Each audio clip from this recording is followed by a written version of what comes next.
예수님께 뿌리 내린 인생 변화의 시작, 오늘 5번째입니다. 여러분은 한 주 살아가면서 자기 자신과의 대화를 얼마나 해보셨습니까? 지난주 우리는 영혼의 뿌리가 우리의 마음이라고 하는 이 저장고 안에 있기 때문에 우리 마음을 잘 관리하는데, 특별히 마음의 속도를 잘 조절할 수 있어야만 우리는 승리하는 삶을 살 수 있다고 말씀드렸습니다. 다시 한번 여러분께 부탁을 드리기는, 마음과의 이 대화를 놓치지 마시고 하루에 10번이고 자기의 내면을 들여다보는 일들이 있기를 원합니다. 더욱 바쁜 세상 속에서 우리가 살아가기 때문에 자기 자신에게 애정을 가지고 내 마음을 보는 이 일은, 대화를 내가 나와 먼저 하는 일은 얼마나 중요한 일인지 모른다고요. 그래서 우리가 하루를 살다 보면 바로 내 마음이 갈라지고 분주해지고, 특별히 뾰족뾰족한 것들이 돌출돼서 올라오는 것들을 보게 됩니다. 그때마다 내 마음의 속도가 빨라져서 쫓기고 불안해하고 있음을 우리는 볼 수 있습니다. 그래서 그때마다 나의 마음을 다시 살펴보기 시작하면 화를 면하게 되는 거죠. 그래서 내가 무엇 때문에, 원인이 사실은 여기에 있고 내 안에 있을 수 있는데 우리는 다른 것에 분주하고 마음이 갈라져서 그만 인생의 행복을 놓치게 될 때가 있습니다. 그래서 여러분, 어느 때보다도 코로나를 보내면서 우리는 더 깊은 침묵 속에 들어가서 내 자신을 보는 훈련을 해야 하고, 내 자신과의 대화를 하는 이 훈련들, 특별히 나의 마음의 상태를 점검하는 이 일은 너무 중요하다는 것입니다. 여러분, 내가 내 자신을 볼 때 다른 사람을 볼 수 있기 때문에 더 중요하고, 내가 내 자신을 용서하는 자가 용서할 수 있고, 내가 나를 진정 사랑할 때, 특별히 주님도 내 이웃을 사랑하는 기준을 내 몸같이 사랑하라고 했기 때문에, 내가 나를 먼저 사랑하는 그 마음이 있을 때 다른 사람을 사랑할 수 있다는 것입니다. 저는 비교적 엄격하고 도덕적 기준이 높은 가정에서 자랐습니다. 그렇기 때문에 부모님으로부터 이렇게 배운 습관이 제 안에 있는데, 차가울 때는 매섭게 차가워요. 따뜻할 때는 한없이 따뜻해요. 그러나 주님을 만나고 나니까 이런 것들이 걸림돌이 돼요. 이것은 부모님으로부터 물려받은 성향이더라고요. 그래서 제 마음의 상태를 보는 이 일을 언제부턴가 계속하다 개척을 하면서 직접 부딪혀서 이 문제를 해결해야 되겠다는 생각이 들면서 제 자신을 이렇게 보게 되었고, 특별히 내가 나 자신을 용납하고 내에게 그 잘못이나 허점에 대한 그냥 해도 된다는 게 아니라 관대함이나 용납이 될 때 다른 사람에 대해서도 그러할 수 있는 것을 보게 되었어요. 다시 말씀드리면, 내가 내 자신을 사랑하고 내 자신을 소중하게 여길 때 다른 사람에게도 그럴 수 있다는 것입니다. 그래서 문제가, 여러분, 기독교 신앙은 다른 사람이 자라고 환경이 바뀌어서가 아니라 모든 문제의 중심에는 내가 있다는 사실. 그래서 너가 변해야 세상이 변하고, 너가 변해야 가정이 변하고, 너가 변해야 직장이 변한다고 하는 이 놀라운 기독교의 기본 진리를 잘 지켜가는 우리의 삶이 되기를 원합니다. 여러분, 우리가 하나님을 알고 하나님을 예배하고 그 이름을 부르는 이것이 오늘 얼마나 놀라운 일인지 모릅니다. 더 놀라운 것은 그분을 닮아가는 인생이 우리의 목표예요. 특별히 육체와 시간의 그 공간 속에 우리는 갇혀 있는 존재인데, 영원하신 하나님과 대화를 할 수 있는 하나님의 자녀가 되었다는 것이 얼마나 놀라운 기적인지 모른다는 것입니다. 그래서 우리는 그분을 아는 한 힘써서 하나님의 알고 그분을 우리의 내면 가운데 모셔드리는 이 일들을 날마다 해야 된다는 것입니다. 그동안 우리는 좋은 신앙은 성취하는 것으로, 무엇인가 만들어가는 것으로 배웠다면, 저는 여러분께 다시 한번 제안드리기는, 우리 안에 있는 하나님이 심어놓은 그것을 발견하는 일부터 우리는 하고, 주님이 우리에게 주신 그 은혜를 누리는 일부터가 신앙의 기본이지, 없는 것을 달라고 하고 없는 것을 또 찾아내고 만들어 가려고 하는 것이 먼저가 아니라는 사실입니다. 주님은 이미 우리에게 수도 없는 은혜를 주시고 또 우리에게 사랑을 주셨어요. 그래서 그거 하나조차도, 그래서 저는 참 하나님이 오늘 아침에도 교회를 사랑하시고 지키시려고 때를 맞춰서 하나님의 때에 일하시는구나 라는 사실을 발견하게 되니까 제 자신이 오히려 평안함을 누리는 삶으로 바뀌게 되었습니다. 특별히 목회자인 제 자신을 돌아보면 누군가의 삶에 계속적으로 말을 걸고 상담을 하고 하는 이런 일들을 하다 보니까 누군가의 삶에 개입해서 대화를 하려면 목회자인 내 자신이 성숙하지 않으면 안 된다는 사실을 발견하게 되었기 때문에 더 예수님을 닮고 예수님을 닮은 성품으로 변화되는 그 일이 얼마나 중요한지를 새삼 다시 깨닫게 됩니다. 여러분, 목사가 되고 난 뒤 더 많은 고민을 안고 살아가는 것이 있습니다. 그 고민 중에 하나는 큰 교회 목사가 되는 것이 아닙니다. 가끔 제 이름이 알려져서 저를 찾는 일들이 생길 때면 부담스러울 때가 있습니다. 속빈 강정이 되지 말아야 되는데 마치 그와 같은 일들이 생길까 하는 두려움이 더 있습니다. 그러나 더 큰 고민은 저가 목사이기 이전에 주님을 따르는 성도이며 순종해야 되는 양이라는 것입니다.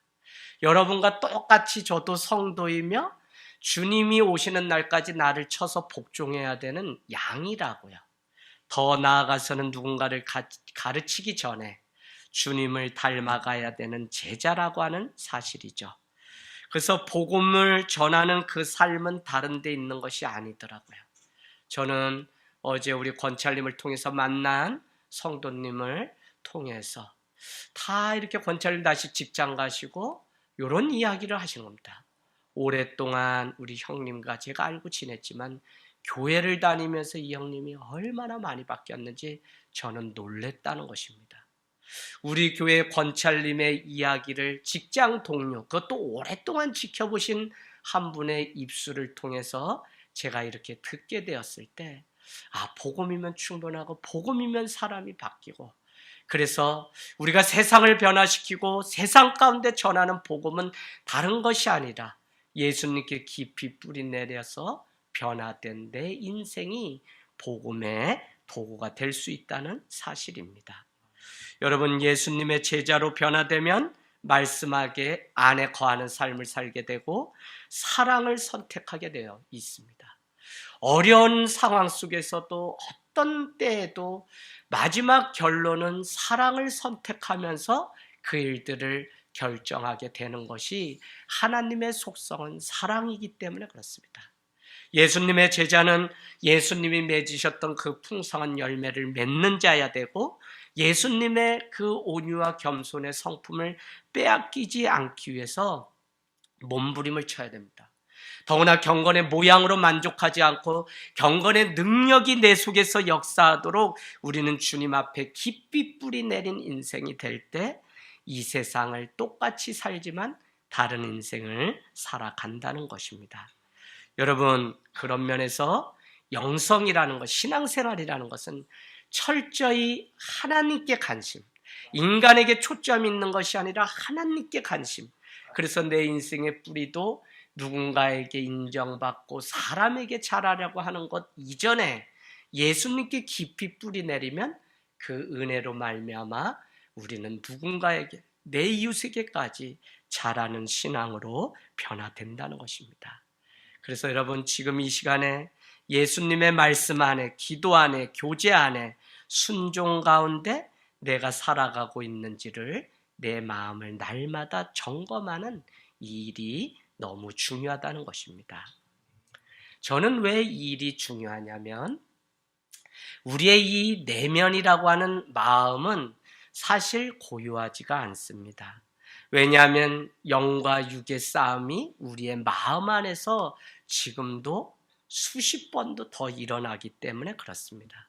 그래서 고든 맥도날드가 영성가로 유명하고 내면 질서, 영적 성장과 내면 질서라고 하는 책을 한국교회 소개해서 영성을 추구하는 사람들에게 필독서가 되었는데, 그는 말하기를, 맥도날드는, 나는 이 시대의 가장 격렬한 전쟁터를 알고 있는데 그것은 다른 것이 아니라 각 사람의 내면 세계다라고 말을 했습니다. 내면의 질서가 깨지면 모든 것을 다 잃게 돼요. 그래서 내면을 들여다보고 나의 내면을 보기 위해서 우리가 씨름하는 사람이라면 내면 안에 주님을 순간마다 모시고 주님이 움직이시고 기뻐하는 대로 순종하면서 살아가는 삶이 얼마나 어려운지 우리는 알게 됩니다. 비교적 제 안에 일어나는 마음이 쉽게 가라앉는 이유가 있습니다. 저는 어떤 상황이, 다툼이, 갈등이, 문제가 생기면 그냥 5분도 안 돼서 쉽게 이렇게 가라앉아요. 그럴 수 있는 이유가 신앙생활을 하면서의 그 걸림돌이 외적인 치유가 아니라 내적인 나의 내면의 문제, 그것에 있다는 사실을 알고 계속적으로 이 내면적 치유에 관심을 가지고 지금까지 왔기 때문에 막 먼지가 일어나고 문제가 발생해도 그 가운데서 고요하고 잠잠하게, 마치 타이타닉호가 물에 잠길 때 저 성은 높은 산성이요 하고 찬양을 불렀던 그 마지막 성도들의 모습같이 할 수만 있다면 그렇게 주님의 고요와 평안함을 지켜내고 싶은 마음이 있습니다. 왜냐하면 여러분, 하나님의 활동 주 무대는 다른 곳이 아니라 나의 내면, 이곳에 지성소가 있고 하나님을 예배하고 아련하는, 그래서 우리는 아침에 일어나면 주님과 대화를 하는데 주님이 우리의 내면 속에 있기 때문에 주님 감사합니다라고 기도를 할 수 있는 것입니다. 여러분, 오늘도 여러분 마음 가운데 주님 주시는 기쁨과 평안함이 저는 있기를 원합니다. 다른 무엇보다도 여러분이 마음을 잘 지키는 일들을 하기를 원합니다. 왜냐하면 우리의 마음은 두 가지의 경향이 있습니다. 한번 찾아보세요. 잠언서 4장 23절, 잠언서 4장 23절 한번 찾아보세요. 잠언서 4장 23절.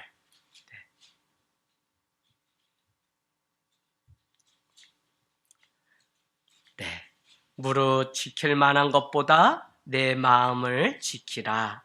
생명의 근원이 이에서 남이니라. 아멘, 아멘. 마음의 긍정적인 면을 우리에게 보여준 것이죠. 그런가 하면 에레미야 17장 9절 한번 가보세요. 에레미야 17장 9절.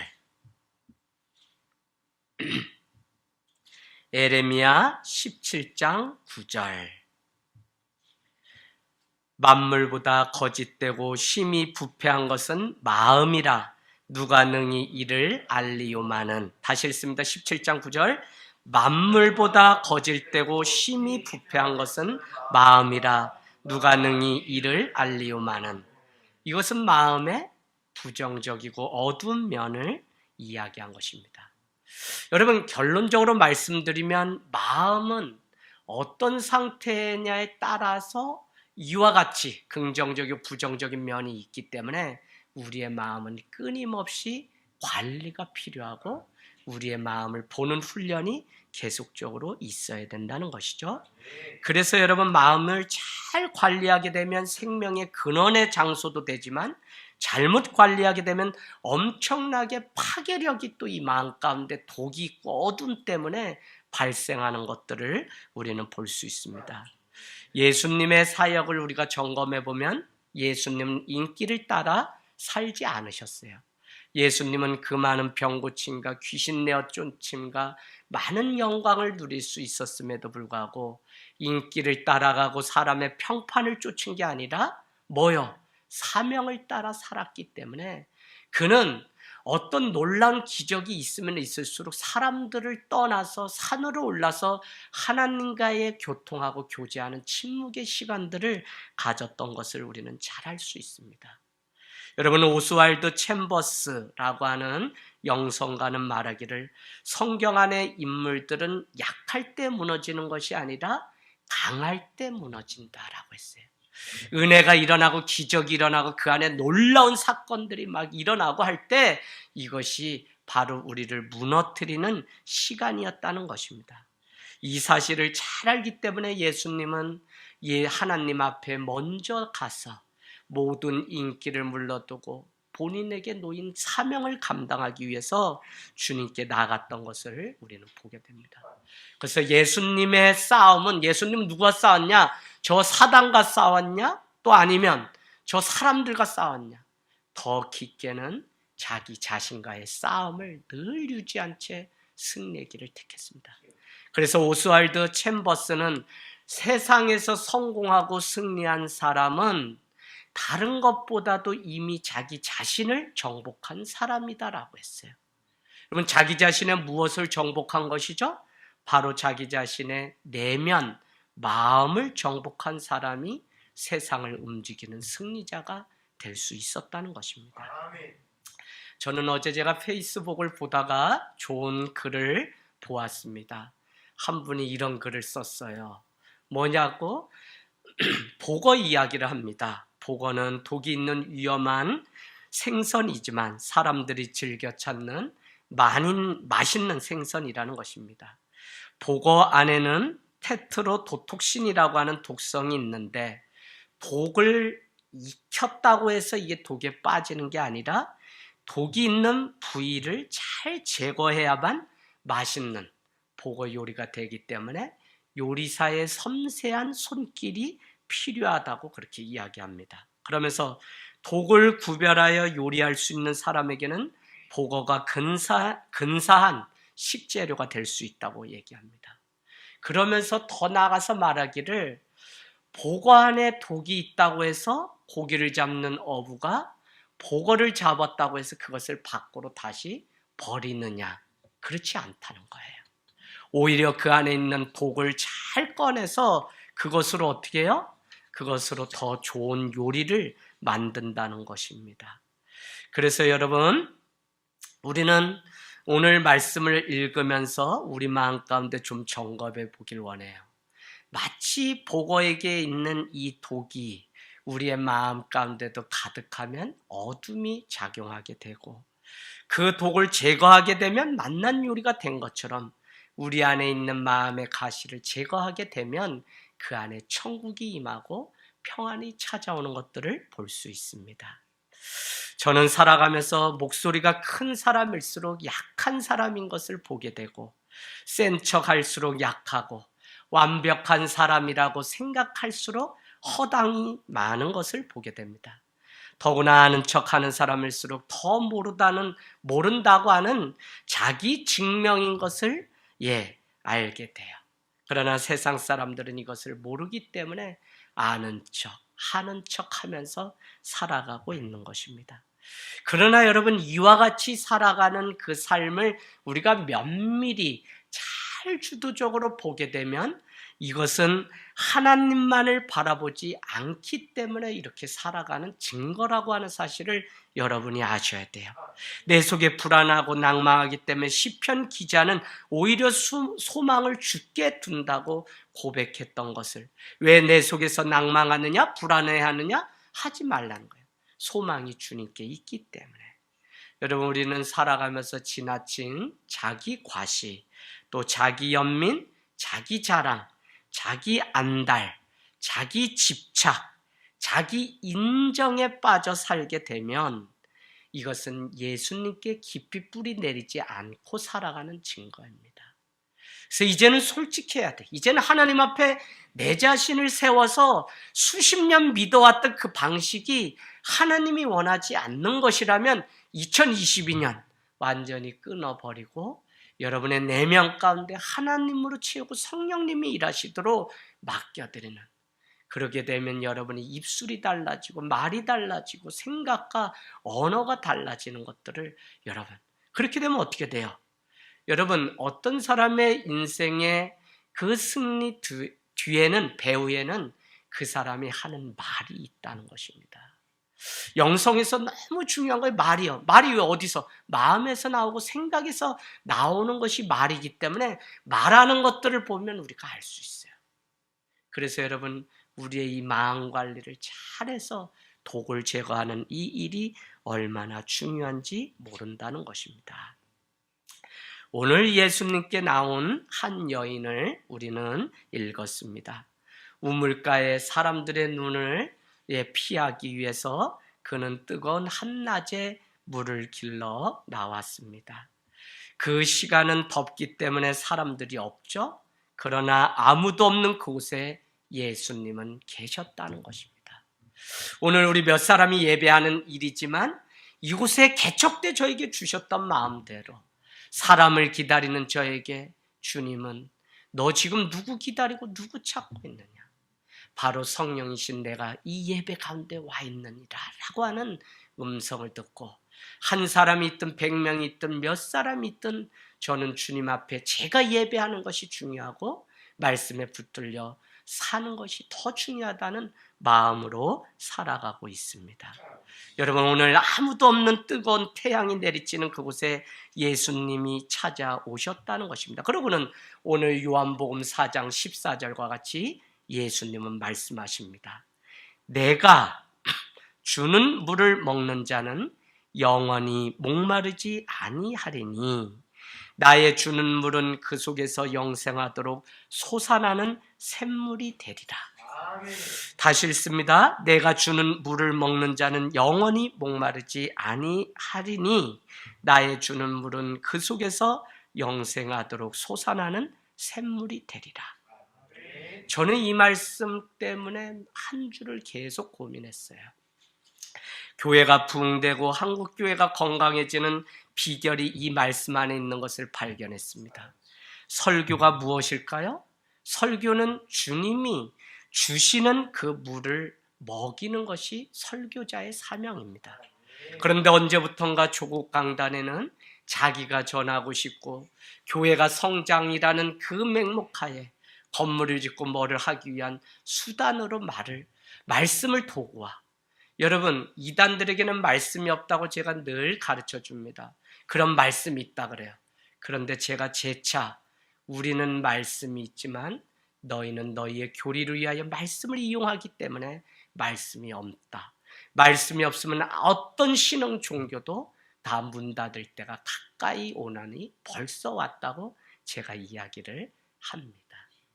여러분, 말씀은 다른 게 아니라 주님이 주시는 물을 줘야 돼. 그래야지만 영원히 목마르지 않는데 우리는 먹고도 목이 마르고 먹고도 설사를 하는 일들이.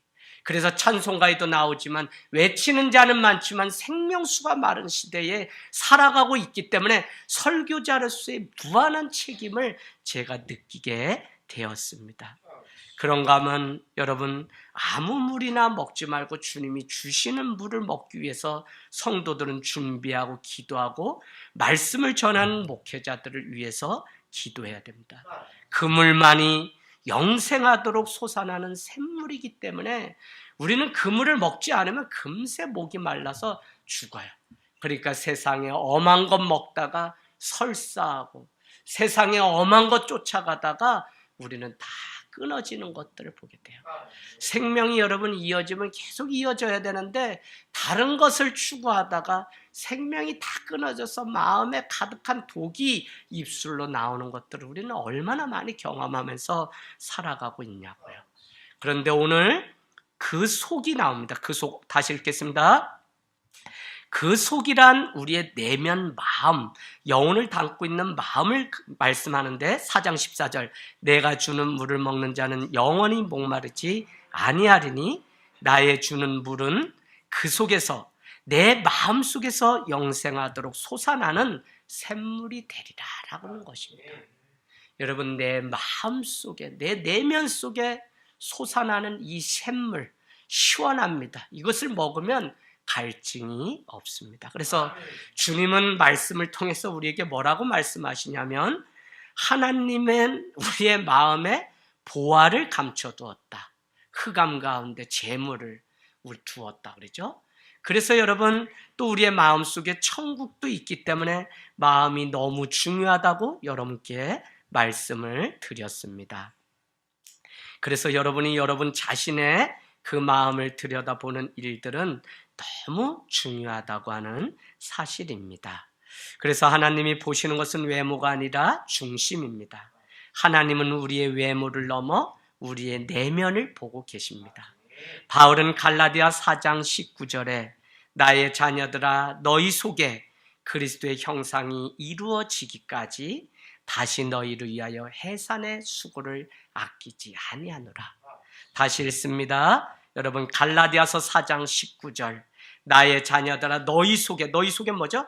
너희의 내면 마음 속에 그리스도의 형상이 이루어지기까지 나는 해산의 수고를 아끼지 않고 달려가고 교회나 우리 리더들은 우리는 무엇을 세상 가운데 해야 되냐? 그 사람이 하나님의 형상을 회복할 때까지 우리는 달려가야 돼요. 어디에? 그 내면 가운데. 그래서 여러분 세교 사랑 나눔 신청하십시오. 처음 하면 하나님의 형상이 무엇인지 배우게 됩니다. 여러분 우리가 구원받기 위해 믿음 생활하는데 구원받으려면 아담과 하와가 죄를 짓기 이전 창세기 1, 2장으로 돌아가서 하나님이 처음에 지었던 우리로 돌아가고 회복해야 돼요. 그러려면 우리의 힘으로 되지 않기 때문에 결국 예수 그리스도가 오셔서 그 보혈로 우리는 그 형상을 회복하고 완성되어 간다는 것입니다. 그래서 여러분 우리가 너희 속에 우리의 내면 속에 하나님의 형상이 이루기까지 다시 너희를 위하여 해산하는 수고를 아끼지 않는다고 하는 바울의 이 고백은 우리의 속사람, 너희 속에 내면 속사람을 의미하는 것입니다. 우리가 살면서 놓치는 부분은 보이는 것이 아니라 사실 보이지 않는 이 내면을 놓치고 살아요. 이 속사람을.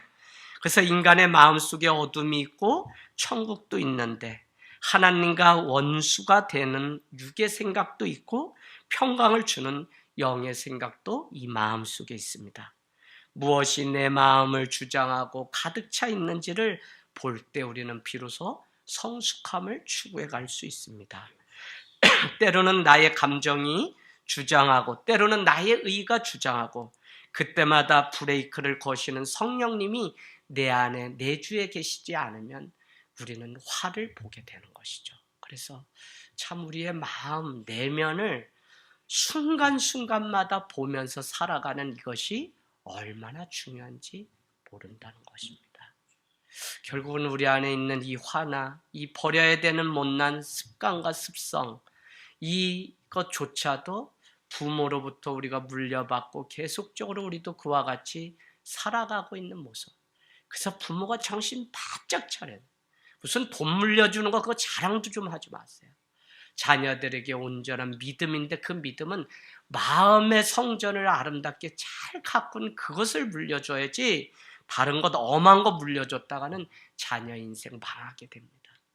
여러분 우리의 젊은이들 청년들도 일찍이 제가 젊은 날에 제 삶이 날마다 무너지는 것들을 보면서 결국은 이 마음 내면에 문제가 있었구나 하는 사실을 깨닫고 지금까지 노력하면서 부족하지만 살아오고 있는 것처럼 여러분도 여러분의 마음을 보기를 원합니다. 여러분 이 마음 안에 진실되면 거기에 정직함 때문에 두려울 게 없어요. 우리가 정직하지 않고 마음과 생각이 다르기 때문에 자꾸 타협하고 세상적인 방식으로 이렇게 저렇게 하지, 저는 제가 하나님 앞에 늘 이것을 견지하고 살아가기 때문에 하나님만 보고 그냥 목회해요. 솔직히 사람들이 이렇고 저렇고 얘기하는 것 때문에 제가 흔들리지를 잘 않습니다. 왜냐하면 이미 이런 과정들을 다, 그러면 어떤 거야? 아직 저분의 마음이 하나님을 닮지 않아서 그렇구나 하고 오히려 긍휼히 여김으로 기도해 줄 수 있는 거죠. 왜 그러냐면 제가 그것 때문에 수도 없이 고향집에 다녀오면 한 달을 완전히 영적 침체에 빠져서 힘들어했던 적이 있었기 때문에 그렇습니다. 여러분 오늘도 예수님은 믿는 우리에게 깊은 샘물을 약속해 주셨습니다. 나의 주는 물은 그 속에서 영생하도록 솟아나는 샘물이 되리라. 샘물 참 좋죠? 샘이 깊지 못한 것을 우리는 건수라고 얘기합니다. 건수는 비가 오면 물이 많아지지만 비가 오지 않고 한여름 태양볕이 가득 차면 물이 말라버리는 것입니다.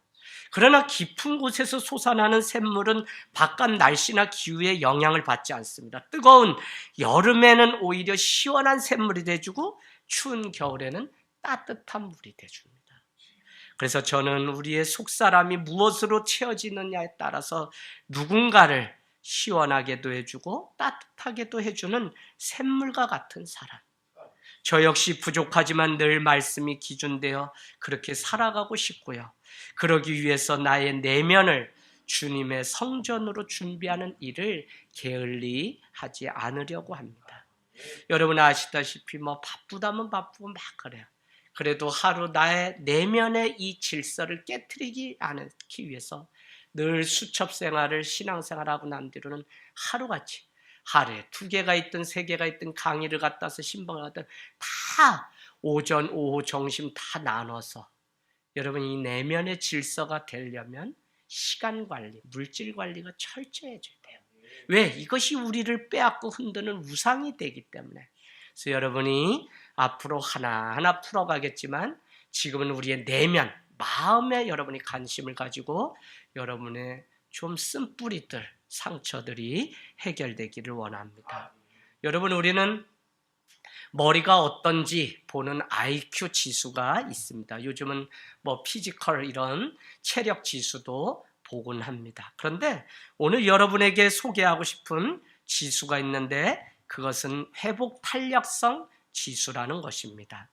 회복 탄력성이라고 하는 resilience라고 하는 이 단어는 심리학이나 간호학이나 교육학이나 어느 학문에서든지 요즘 엄청나게 많이 사용하는 개념입니다.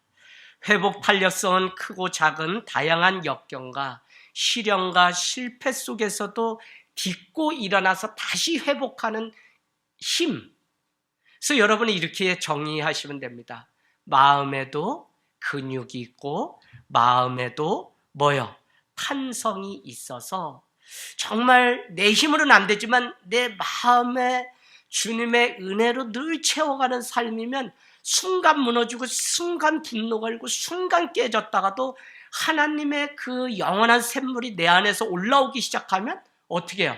우리는 이전보다 더 나은 나로 회복 탄력성이 돼서 우리가 겪었던 그 많은 일이 누구를 상담하고 누구에게 조언이 되고 누구의 인생을 행복으로 초대하는 복음의 도구가 되는 것을 그러려면 우리는 회복 탄력성이 높으면 높을수록. 그래서 여러분 이 육체에만 근육이 있는 것이 아니라 마음에도 근육이 있어서 마음이 단단하게 근육이 생기게 되면 상황과 많은 일들 속에서도 주님이 주신 그 평강을 놓치지 않고 주님이 주신 구원의 그 항해를 계속해서 갈 수 있다는 것입니다. 여러분 정말 좋은 믿음은 상황에 따라서 무너지는 것이 아니라 날마다 우리 속에 역사하시는 주님으로 인해서 회복을 경험하는 이 탄력성이 높은 것입니다. 마음속에 일어나는 먼지가 잘 가라앉지 않고 있다면 우리는 우리 자신을 잘 들여다봐야 돼요. 자신도 모르게 우리 안에 평강이 찾아오고 성령님이 우리 가운데 일하셔서 브레이크를 걸고 우리에게 삶을 요구하는 부분들이 있다면 내 안에 주님의 그 회복 은혜가 우리 살아가 보면 인생의 길목마다 주님이 심어놓은 은혜가 있습니다. 그것 때문에 우리로서는 회복될 은혜가 없기 때문에 여러분 아세요? 상처보다 더 큰 것이 주님의 은혜입니다. 그래서 그 은혜가 우리를 작동하고 우리를 움직이기 시작하면 우리는 회복되어서 새로운 인생을 또 연결해서 갈 수 있는 것입니다. 말씀을 마치겠습니다. 여러분의 삶을 이 한 주 동안 예수님께 깊이 뿌리를 내리십시오. 그 말은 다른 말로 예수님의 말씀 위에 깊이 뿌리를 내리라는 것입니다. 말씀을 길가에 던지고 돌밭에 뿌리고 가시덤불에 하면 정말 자라나는 기운을 가시덤불은 다 막아서 자라지 못하고 길가에 뿌려주면 새가 와서 다 먹어버리고, 그것을 마태복음에 이렇게 해놨습니다. 해악자가 와서 빼앗아 간다고. 오늘도 말씀 먹습니다. 말씀 지키십시오. 말씀이 여러분 삶 가운데 2번이고 3번이고 계속적으로 닙고잉, 대세김지 소가 다시 씻고 씹는 이 작용이 없으면 여러분이 이 말씀 끝나자마자 또 화를, 또 독을 품고. 그래서 여러분 너무 안타까워하는 게 제 목회자의 마음이에요. 이렇게 피가 쏟아지고 말씀을 전하는데 그만한 은혜를 누렸는데도 그 은혜가 금세 물거품이 되는 사람들을 보면 그 안에 여전히 상처가 있고 인정받고 싶고 뭐하고 싶은, 이거 신앙 아니라 이제는 주님 앞에 이것을 회복해야 된다고. 여러분, 나 알아달라가 아니라 주님을 알기를 원합니다라고 우리가 고백하는 이 은혜가 있으려면 길가 돌밭 가시덤불에 던져봐야 뿌려봐야 행악자가 와서 다 빼앗아 가기 때문에 여러분 우리는 잘하지 못해요. 그래서 성경에 30배, 60배, 100배의 열매를 얻는 비결은 헌금을 많이 하면 그렇게 된다가 아니라 먼저 뭐가 돼야 되냐? 좋은 땅에 뿌려진 씨앗은 30배, 60배, 100배. 그게 어디에 뿌려져요? 우리의 마음, 우리의 내면에 간직하고 기억하고 살아갈 때 이것이 우리의. 그래서 여러분은 조국교회를 위해서 기도하십시오. 외치는 자는 많지만 생명수 없습니다. 오늘도 신앙이라는 이름으로 많은 조건들이 있지만 더 중요한 것은 주님이 주시는 물을 건네주는 교회와 목회자, 또 이 물을 마시면 가지 말라고 해도 가게 돼 있어요. 그래서 어떻게 돼요? 영과 진리로 오늘 이 여인은 예배하게 됩니다. 버리지 말라고 해도 버렸어요. 28절 29절 가보세요. 뭐를 버려? 물 항아리를 버려두고 마을로 들어가서 내가 메시아를 만났다고 선포하는 일들이, 설교는 설득 아니에요. 선포입니다. 여러분, 내가 은혜 받은 거 선포하는 거예요. 동의도 아니에요. 인정도 아니에요. 하나님의 말씀이기 때문에 여기에 간직하고 이 말씀이 좋은 땅에 떨어져서 이 말씀이 작동하면 내 인생이 30배, 60배, 100배의 열매를 거둔다고 성경 분명히 약속했습니다. 그래서 이 마음에 어떠한지를 우리는 29절 가보십시오. 내가 먼저 그 영원한 샘물을 먹었기 때문에 29절 전도 뭐 어려워요? 와서 보라, 이 말만 하면 우린 되는 것입니다. 그래서 여러분, 우리 마음 가운데 생명수를 담고 사는 일이 중요하고 누군가에게 빼앗기지 마시고 영원히 목마르지 아니한 생명수를 맛보십시오. 마음 관리란 그냥 마음만 보라는 것이 아니라 먼저 우리 안에 있는 육체의 일을 버리고 그 텅 빈 충만 안에 성령님 주의 말씀을 채워 넣으면 그 인생이 승리하는 인생이 될 줄로 믿습니다. 아멘.